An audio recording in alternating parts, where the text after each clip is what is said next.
বর্তমানে এআই প্রযুক্তি নিয়ে অনেক আলেমদের মুখে শুনেছি এটা নাকি দাজ্জালের অনেক বড় ফিতনা। দাজ্জাল নাকি এই প্রযুক্তির দ্বারা মানুষের ফিতনায় ফেলবে। এই কথাটি কতখানি যুক্তিসঙ্গত তা কোন হাদিসের আলোকে পেশ করুন, আর এআই সম্পর্কে কিছু দিক নির্দেশনামূলক বার্তা দিন। এআইকে দাজ্জালের ফিতনা বলছেন অনেকেই, এটা তাদের গবেষণা, এটা তাদের ইস্তিহাদ, লাহু ফাহাম যিনি বলেছেন।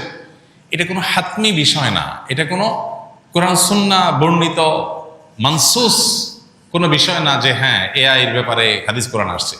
কোনো আলেমের গবেষণা, তার কাছে মনে হয়েছে যে এটাই আস্তে আস্তে মানুষকে দাজ্জাল ফিতনার মতো বিভ্রান্তির দিকে নিয়ে যেতে পারে।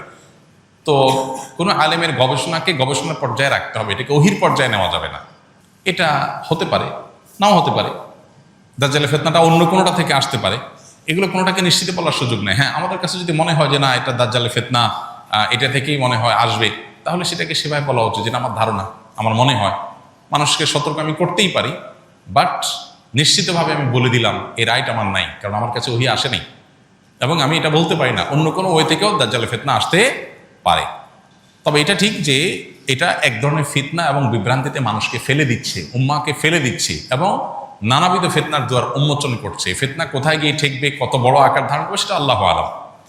পাশাপাশি এর ব্যবহারের কথা বলেছেন।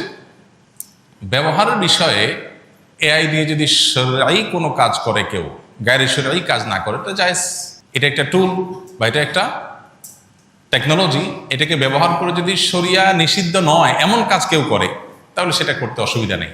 কিন্তু শরিয়া যেটা নিষিদ্ধ সেরকম কাজ যদি কেউ করে, প্রতারণামূলক কিছু করলো, কোনো সৃষ্টির অবয়ব তৈরি করলো, এমন কিছু করলো যেটা শরিয়া অনুমোদন করে না, তাহলে সেটা এআই দিয়ে করলেও নাজায়েজ হবে, অন্য কোনোভাবে করলেও কি হবে, নাজায়েজ হবে, হারাম হবে।